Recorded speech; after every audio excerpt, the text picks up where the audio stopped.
सभी को सादर हरिओम। जुड़ रहे सायंकालीन वर्चुअल नेटवर्क के माध्यम से आप समस्त भक्त भगवान को बहुत बहुत साधुवाद, बहुत बहुत अभिनंदन, बहुत बहुत स्वागत करते हुए आइए हम कुछ चर्चा करते हैं भूत भवन भगवान के भविष्य के, जो देखते हुए हम उज्जवल भविष्य को अपने देख रहे हैं। तो आइए कुछ पहले भूत के बारे में हम चर्चा कर लेते हैं कि भूत भवन भगवान भोलेनाथ की उत्पत्ति जो कहा जाए, जो हम लोग जुड़ते हैं वेद से और वेद को लेते हैं। वेद में भगवान शिव के रुद्राष्टाध्यायी में जो हम लोग पठन पाठन करते हैं, जो रुद्राभिषेक के नाम से जाना जाता है। हम लोग जब रुद्राभिषेक करते हैं तो रुद्राष्टाध्यायी आदि को हम लेकर भगवान शिव का जलाभिषेक, दुग्धाभिषेक तथा गन्ने के रस का अभिषेक हम लोग करते हैं, शिवाभिषेक करते हैं।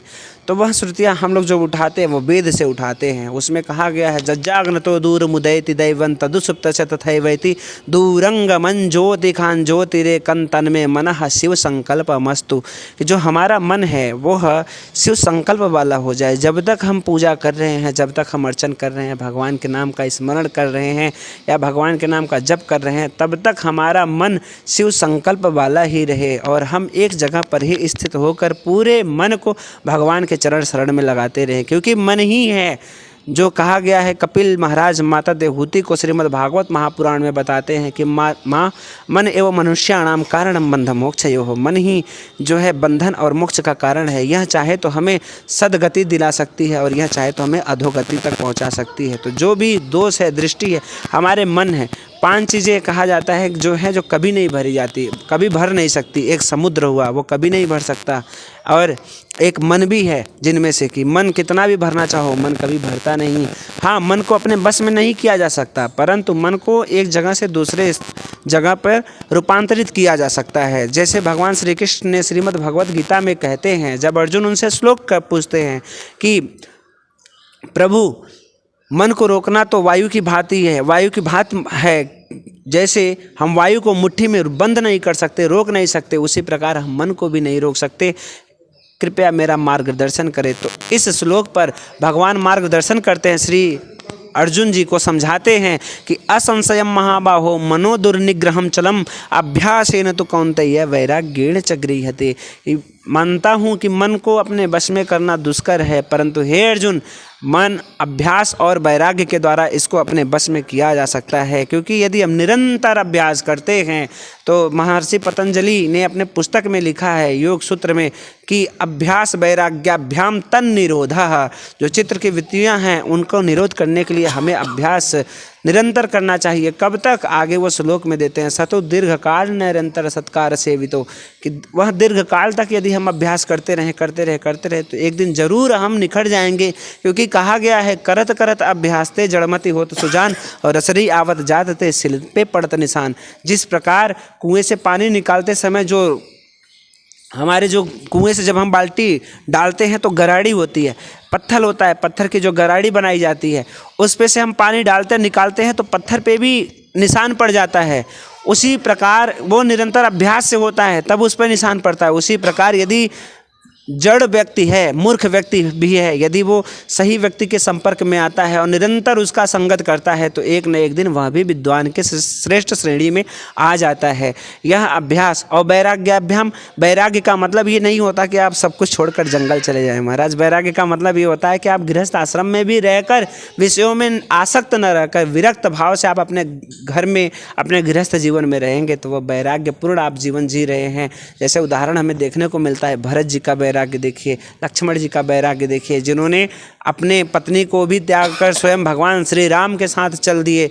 और भगवान राम का वैराग्य देखिए, जो अपने महल को त्याग कर भगवान चले गए वन में। भरत जी का त्याग देखिए, भरत जी का वैराग्य भाव देखिए। भरत जी स्वयं जो उत्तराधिकारी थे, जो उस राज्य के, अयोध्या राज्य के राजा हो गए थे, लेकिन उन्होंने भगवान राम के लिए उन्होंने अपने इस भाव को, इस शरीर को त्यागने का पूरा प्रयास किया कि जिस भाव से इतनी पीड़ा हो रही है हमारे भ्राताश्री को, तो हमें कितनी पीड़ा होगी। लेकिन भगवान ने वैराग्य का वहाँ साक्ष्य उदाहरण दिया। भरत जी जैसा कोई वैरागी हो नहीं सकता। उन्होंने राज्य को नहीं संभाला, उन्होंने राज्य के बाहर अपने कुटीर बनाकर वहाँ पर उन्होंने विश्राम दिया। तो ये हमारे वेद से जितनी भी शिक्षाएँ निकली हैं वे सब हमारे वेद से निकली हैं, क्योंकि वेद श्रुतियाँ हैं। और उन्हीं वेदों को यदि हम खंडन करें, एक एक वेदों को ले, अजाय जन्मो बहुधा विजायते, वो कहते हैं कि यह अजन्मा है, अनंत है, अनादि है, यह अनादिकाल से चला आ रहा है, यह वेद की श्रुतियों की परंपरा है। और मैं एक और अंत में बात बताते हुए अपने वाणी को विराम दूंगा सज्जनों, कि वेद में जो मंत्र है, एक एक मंत्र इतने इम्पॉर्टेंट हैं, इतने लाभकारी हैं कि हमारे शरीर में यदि कोई भी नस है या कोई वेंटिलेटर पे भी है तो वेद मंत्र के द्वारा उसको उठाया जा सकता है, उसको जागृत किया जा सकता है, क्योंकि यही सर्वौषधि है, यही ब्रह्मास्त्र है और यही हमारे जीवन का सार है। और सारा संसार इसी वेद पर आधारित है। आज यदि विज्ञान भी शोध कर रहा है तो इसी वेद पर शोध कर रहा है। वेद में से ही हमारे हनुमान चालीसा, वेद में से ही हमारे श्री रामचरितमानस, वेद में से ही हमारे भागवत महापुराण आदि का उद्गम हुआ है। आज साइंस आज जाके पता लगा पाया है कि सूर्य से और पृथ्वी की दूरी कितना है। और हमारे हनुमान चालीसा में महाराज पहले ही गोस्वामी जी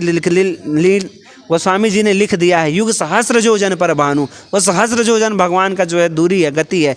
तो आज भी विज्ञान साइंस उस पर वर्क कर रहा है हमारे वेदों पर। इसलिए वेद का पठन पाठन सर्व अध्ययन हमारे लिए अत्यंत ज़रूरी है। और मैं इसको लेकर बोलना चाहूँगा कि हर जगह, हर कॉलेज में, हर स्कूल में इसको ज़रूर लागू किया जाए। यदि वेद को नहीं लागू किया जा सकता तो वेद का ही एक मूल मंत्र है श्रीमद् भगवत गीता, जो हमारे जीवन को साकार करने वाली है, जो हमारे समस्त प्रश्नों के उत्तर जिसमें निहित है, हमारे समस्त समस्याओं का समाधान उसमें निहित है। ज़रूर आप लोग इसको पठन पाठन करें और इस पर ज़रूर चिंतन करें। आप लोग भी अपनी प्रक्रिया इस पर दीजिएगा। आइए हम सभी लोग भूत भावन भगवान भोलेनाथ के चरणों में प्रणाम करते हुए आज के इस गोष्ठी को यहीं पर मंगल विराम देते हैं। सभी को सादर हरिओम, सभी को सादर साधुवाद, सभी को बहुत बहुत मेरा प्यार भरा प्रणाम, सभी को बहुत सारा आशीर्वाद। सभी का मंगल हो।